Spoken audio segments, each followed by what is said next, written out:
Les marchés boursiers sont en train de revenir sur des plus hauts historiques et la Banque centrale américaine qui, il y a encore quelques mois, nous expliquait que les taux allaient rester élevés en 2024, est étonnamment déjà en train de changer d'avis et prévoit un assouplissement de la politique monétaire.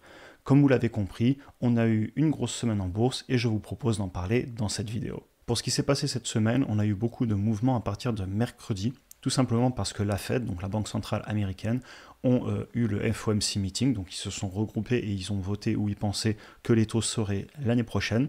D'ailleurs, j'en avais fait une story sur Instagram ce mercredi où je peux vous faire du contenu un petit peu plus spontané sur Instagram. Donc voilà, n'hésitez pas d'ailleurs à aller suivre le compte si ça vous intéresse. Et donc ça y est, on voit dans la presse spécialisée que la Fed risque de baisser les taux en 2024. Étonnamment, d'un coup, tout le monde se met à en parler et j'ai envie de dire vraiment, waouh, on l'avait pas du tout vu venir. C'est pas comme si ça faisait des mois qu'on en parlait, mais évidemment, les médias, eux, ils veulent toujours faire plus de vues, donc ça y est, c'est exceptionnel, on s'y attendait pas du tout, alors qu'en réalité, si vous avez suivi la chaîne et l'économie, c'est quelque chose qu'on voit venir depuis des mois. Et je tenais à le dire parce que j'ai l'impression que si on regarde qu'un type de médias, on n'a pas toujours toutes les visions et toute l'ouverture d'esprit qu'on peut avoir si on regarde les médias spécialisés, mais aussi on fait de la lecture, on regarde YouTube et on prend plein d'avis pour se faire sa propre opinion. Donc globalement, ce qui se passe, et ça j'en avais parlé dans une vidéo il y a pas longtemps, l'inflation est en train de ralentir aux États-Unis. Vous voyez qu'en octobre, on n'avait pas eu d'inflation par rapport au mois de septembre et en novembre, on a fait plus 0,1%. Donc si on continue à ce rythme à coup de 0,1, 0,2 par mois, vous faites ça sur 12 mois et vous vous retrouvez avec une inflation qui est clairement autour des 2%, voire même peut-être moins, qui sait, on verra.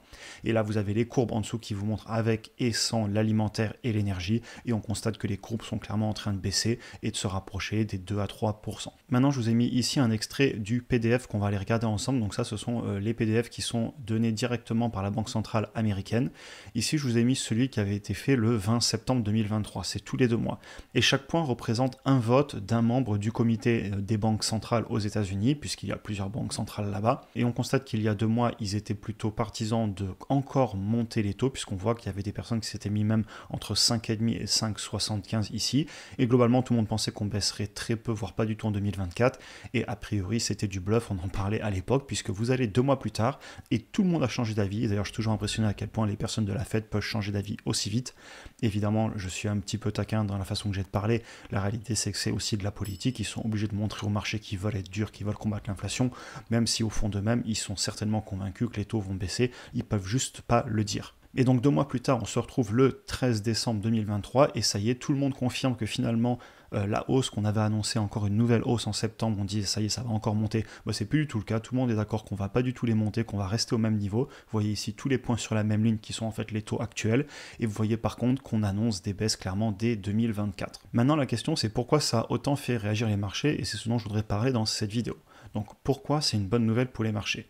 Je tiens à le dire avant d'aller plus loin, on ne peut pas prédire le futur, il peut se passer plein de choses, des Black Swan events, des événements non attendus, donc voilà, je vous donne aucun conseil, forgez-vous votre propre opinion, écoutez les médias spécialisés, vous pouvez aller aussi sur YouTube, lire des livres, regarder le passé, et au final je tiens aussi à le dire, même si ça ne va pas forcément influencer ma stratégie, j'investis tous les mois et je veux être investi dans le marché, puisque time in the market beats timing the market, donc clairement pour moi il vaut mieux être investi parce qu'on ne sait jamais quand la bourse peut monter, plutôt que d'essayer de rentrer et de sortir dans le marché, c'est ma stratégie.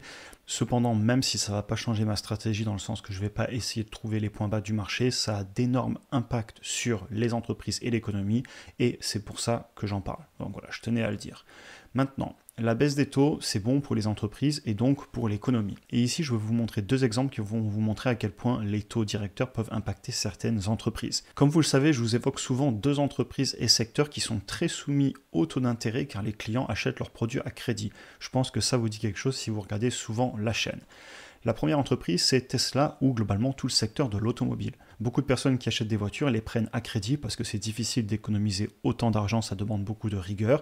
Et même, il y a beaucoup de personnes qui prennent tout simplement une mensualité et qui veulent même pas entendre parler du prix total. Ils font de la location avec option d'achat ou un crédit. Donc vous prenez une entreprise qui souffre énormément des taux puisque c'est des produits achetés à crédit, donc tout le secteur de l'automobile, et vous voyez que depuis l'annonce de mercredi, déjà mercredi, regardez l'énorme bougie, la volatilité qu'il y a eu sur une journée, et ensuite en 2 jours, on reprend plus de 8% sur Tesla. Un autre exemple, c'est tout ce qui est production d'énergie avec des panneaux photovoltaïques, donc tout le secteur de la production d'énergie solaire. Ici vous avez Enphase, une entreprise sur laquelle j'ai beaucoup investi ces derniers temps, et j'en ai beaucoup parlé sur la chaîne. Vous voyez qu'elle a eu une fluctuation impressionnante sur une seule journée de plus de 10%. et en 2 jours, elle a repris 29 à 30% en bourse. Donc vous voyez que les taux d'intérêt peuvent avoir des impacts énormes sur les entreprises et de façon générale même sur l'économie. On peut penser à l'immobilier, quand les taux remontent à salaire équivalent, on perd énormément en pouvoir d'achat, et à l'inverse, si les taux viennent à rebaisser à salaire équivalent, eh bien le pouvoir d'achat explose en immobilier. Donc encore une fois, c'est aussi pour ça que la bourse va en profiter, puisque la bourse est constituée d'entreprises, et quand l'économie va bien, eh bien forcément ça va impacter la bourse positivement. Ensuite, l'autre point dont je veux parler, c'est le risk-free rate qui devient moins intéressant. Donc pour rappel, le risk-free rate, c'est l'investissement le moins risqué. Donc on pensera aux obligations d'État. Et si les rendements des obligations baissent et que en parallèle les bénéfices des entreprises montent, alors l'argent va certainement faire une rotation vers des actifs plus risqués comme la bourse ou l'immobilier par exemple. Et c'est encore plus le cas sur les entreprises individuelles par rapport à des ETF qui suivent des indices et qui ont plus d'inertie au niveau des bénéfices, puisque quand vous avez un indice, dedans vous avez des entreprises qui se comportent très bien, mais vous avez aussi des canards boiteux qui ont les bénéfices qui peuvent même baisser jusqu'à un jour de peut-être même faire sortir des ETF.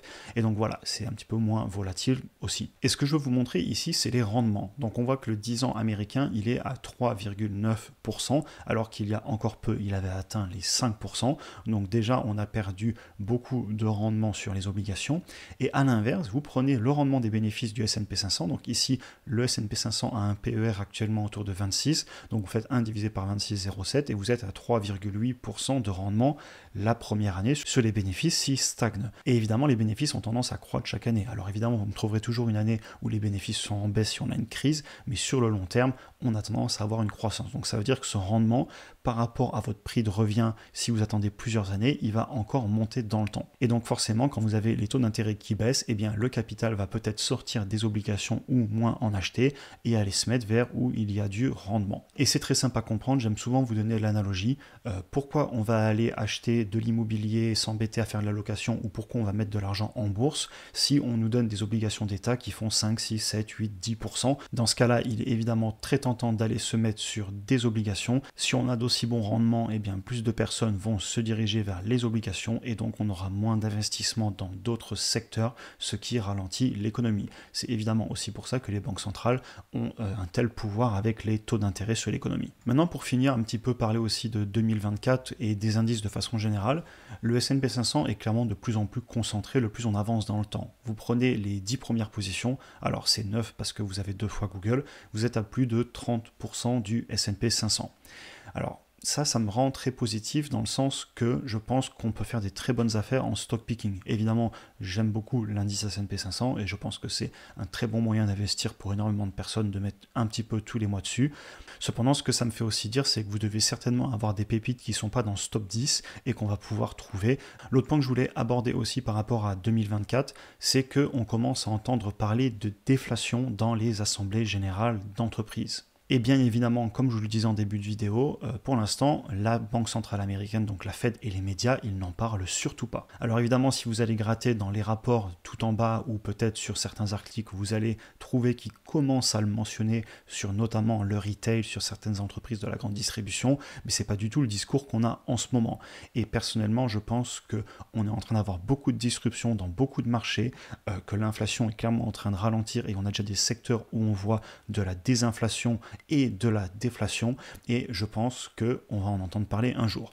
Et d'ailleurs, je suis curieux aussi de voir ce qui va se passer en 2024 à ce sujet, et je me demande si cette vidéo va bien vieillir ou mal, ça on verra, peut-être que vous me verrez me planter sur YouTube, et peut-être que j'aurai eu totalement tort. Cependant, je pense que c'est le genre de sujet dont on va entendre parler dans quelques mois, et ça a des impacts sur nos stratégies d'investissement, et je continuerai évidemment à en parler sur la chaîne. On a fini pour aujourd'hui, j'espère que la vidéo vous a intéressé, n'hésitez pas à en parler d'ailleurs en commentaire si vous avez un avis aussi sur ces sujets. Vous pouvez aussi cliquer ici pour regarder une autre vidéo. Si vous avez apprécié cet épisode, n'hésitez pas à vous abonner, liker, le partager à d'autres personnes que ça pourrait intéresser.